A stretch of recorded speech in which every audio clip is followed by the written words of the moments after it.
سلام دوستای عزیز، سارا هستم. شما رو بسیار خوش آمدید میگم به این ویدیو. امیدوار هستم مرجعی که هستین جور خوب و صحت و سلامت باشین و از شما بسیار تشکر میکنم از اینکه این ویدیو رو بر دیدن انتخاب کردین. موضوع ویدیو امروز ما شناخت موقعیت نوت‌های موسیقی بالای خطوط حامل می باشد. دوستای عزیز، همونطور که ما در یک ویدیوی دیگه که چند روز پیش برای شما اپلود کرده بودم، همونطور که در اون ویدیو ما خدمت شما عرض کردم که درس های آنلاین ما که روزهای یک شنبه جریان می داشته باشه ساعت 4 تا 5 دیگر با وقت اروپا، ما در این درس ها می پردازیم به درس هایی که فردی می باشه، یعنی به مشکلات فردی دوستای ما می پردازیم و هر کس به مو سیستم خودش و به مو سطح و فهم خودش میتونه که انتخاب کنه که چی طریقه از آموزش یادگیری موسیقی را انتخاب میکنه و یادگیری نوت‌های موسیقی یا نوت‌خوانی موسیقی بالای خطوط حامل همچنان مربوط درس‌های آنلاین ما میباشن و کسانی که عضو ممبرشپ سطح 3 ما میخرن اینا میتونن که در درس‌های آنلاین ما اشتراک بکنن. که ما بعضی از وقتا بعضی از ویدیوها را میخوایم که برای همه دوستای ما بگذاریم، یعنی در اختیار همگی باشه تا که دیگه دوستای ما همچنان بفهمن که ما در روزهای یک شنبه کدام درس ها را می داشته باشیم، سر چی موضوع صحبت میکنیم و چطور مشکلی که دیگه خود حل میکنیم. دوستای عزیز، میریم و شروع میکنیم در مورد موضوع ویدیو امروز ما. موسیقی 7 نوت داره، همونطوری که ما همیشه یاد کردیم میره که در هندی میگن سا ری گا ما پا دا نی. در بسیار از مملکت ها به طور بین المللی تقریبا دو ری می فا سو لا سی یاد میشه و در بعضی مملکت های انگلیسی زبان الفبای موسیقی به حروف الفبای انگلیسی یاد میشه، مثل C, D, E, F, G, باز A, B. فقط نامهای از اینا فرق داره، فریکونسی صدایشان نوت‌ها عین چیز است، فقط نامشان فرق داره. و ما در مدت 1 سال چند ماه مصروف موسیقی هندی بودیم. اینکه زیادتر از طریق گوش بود، یعنی موسیقی در موسیقی هندی ما یاد میگیریم از طریق گوش.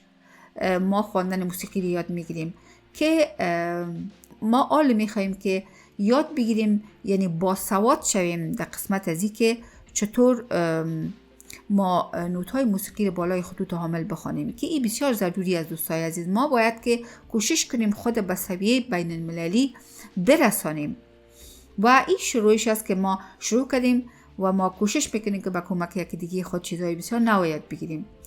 خب دوستای عزیز، ما همونطوری که در ویدیوی گذشته به خدمت شما عرض کردم که ما پروگرامی را که میخوایم بالای ازو نوت‌خوانی را یاد بگیریم سافت‌ویر موسکور است.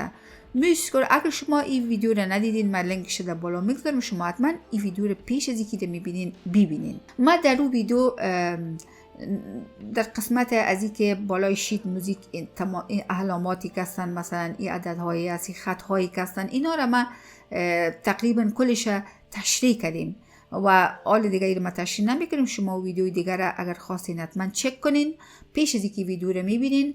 ما حال امروز در این ویدیو موقعیت نوت‌های موسیقی را بالای خطوط حامل مشخص میسازم، واضح میسازم و کوشش میکنم که به زبان بسیار عام‌فهم ایره تشریح کنم.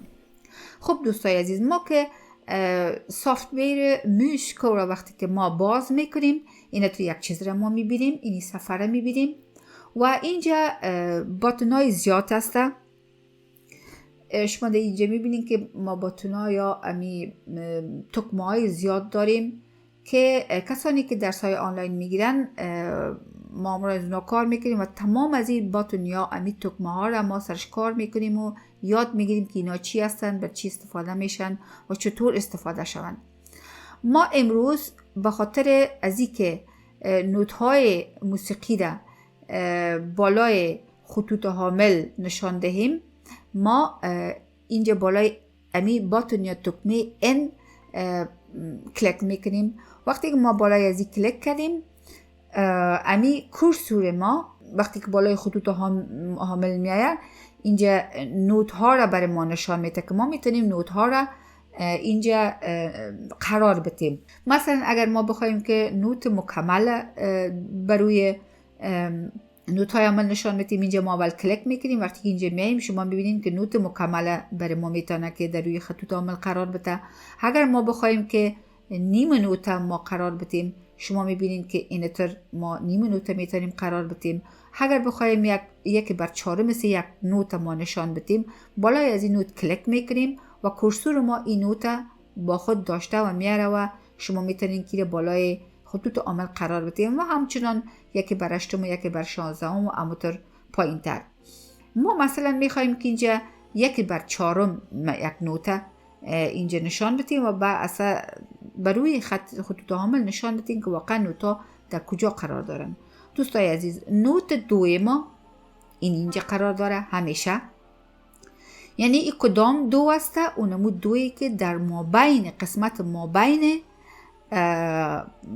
یک پیانو قرار داره. یا اگر ما ایره به چون امرای هارمونیا ما کار کردیم و چون آلام کلید سول است و تنها دست راست است که این میشه برای هارمونیام است، ما 2 مابین قسمت هارمونیا را که مدی سبتک است این 2 را همیشه جایش اینجا است همیشه.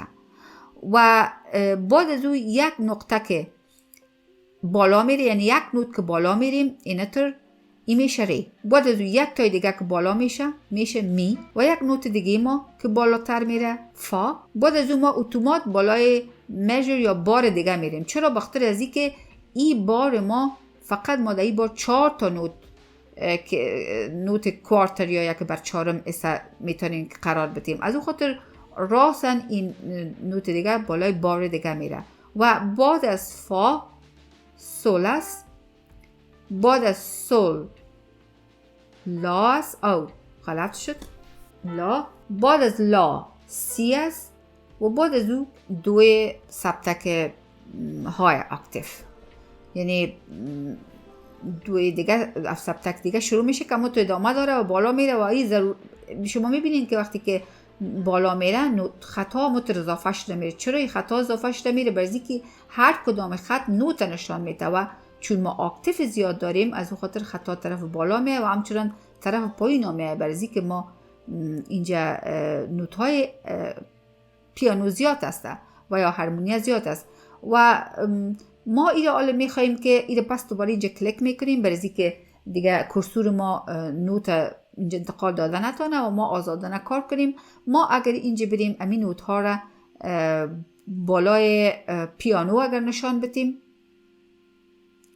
خب کیبورد پیانو شما میبینین که این 2 کدام 2 است؟ اینمی 2 است و اگر ما اینجا بانیم که این پلی شوه خودش شما میبینین بروی از این کیبورد شما ببینین موقعیت نوت ها را شما ببینین.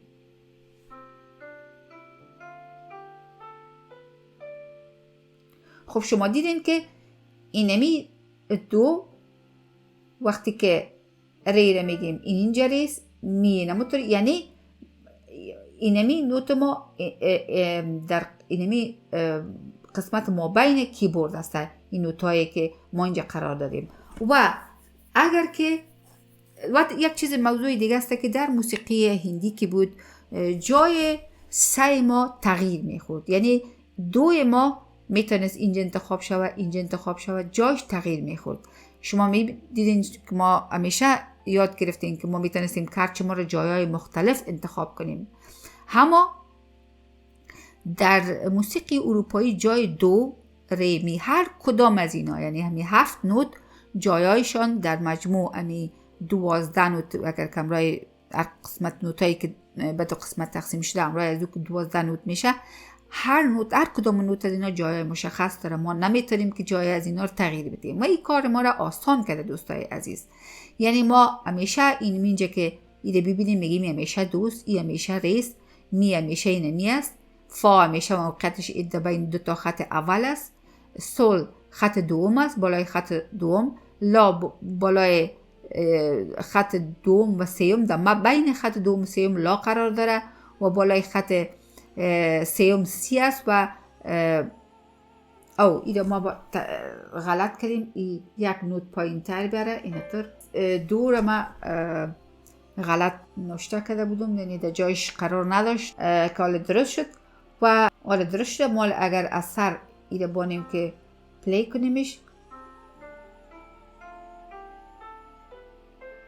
دوستای عزیز، این نوت ها را ما باید است که بسیار به دقت ببینیم، جایایشان ما متوجه باشیم که یعنی به صورتی که طرف شیت موزیک میبینیم ما باید بفهمیم که نوت کدام است، یعنی فکر نزنیم. و همچنان نوت های موسیقی در بالای کیبورد هارمونیا یا پیانو جایایشان موقعیتایشان ما باید بسیار زود پیدا کنیم. مثلا همون طریقی که در ویدیوی دیگه گفته بودیم که در پالوی هر نوت دو نوت سیاهی نوتی که است، این همیشه جایش دو است، همیشه. و در پالوی سه نوت سیاه اینجا این همیشه ای فا است، این همیشه دوست و این همیشه فا است در تمام جای. و این برای ما یک نشانی است که ما نوت‌های دیگر را هم چنان میتونیم از این طریق پیدا کنیم. یعنی مقصد ما این است که برای خود یک مرجعی را پیدا کنیم که برای خود یک نشانی کنیم که این نوت‌ها را ما با حافظه خود حفظ کنیم. چرا وقتی که ما شیت موزیک باید بخوانیم او دیگه برای ما وقت نمیته که ما باید فکر کنیم، ما باید که اتوماتیکلی همونطور نوت خوانده بتونیم، هم بالای خطوط حامل و هم بالای کیبورد هارمونیا وقت نواختن. از اون خاطر بسیار زیاد مهم است که ما یاد بگیریم نوت‌ها را. خب مثلا اگر اینی یک نوت باشه و بر شما بگوییم کدام نوت، شما باید دفعتاً بفهمین بگوین دوست. مثلا اگر ما اینو تو یک نوت دیگه اینجا باشه بگوییم کدام، این را بفهمین که این نوت دوی بالا است، از های اکتیو است. مثلا اگر ما بگوییم که این نوت کدام است، شما دفعتاً باید بفهمین که سول است.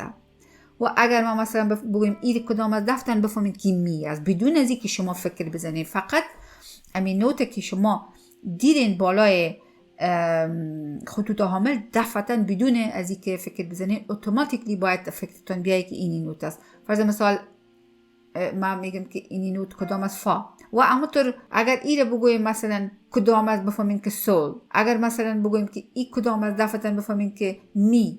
و اگر مثلا بگویم که این کدام است، دفعتاً بفهمین که ری. یعنی موقعیت نوت ها را بالای خطوط حامل و بالای کیبورد هارمونیا یا پیانو باید به زودترین فرصت بتونیم که بگوییم. و این یک کلید موفقیت ما برای یادگیری موسیقی بالای خطوط حامل یا نوتخوانی موسیقی بالای خطوط حامل. دوستای عزیز، این بود موضوع ویدیو امروز ما. شما اگر میخواین که در این نوع درس ها اشتراک بکنین، میتونین که ممبرشپ سطح ما بخرین که به مقدار 25 یورو در ماه هست که شما اینا میپردازین.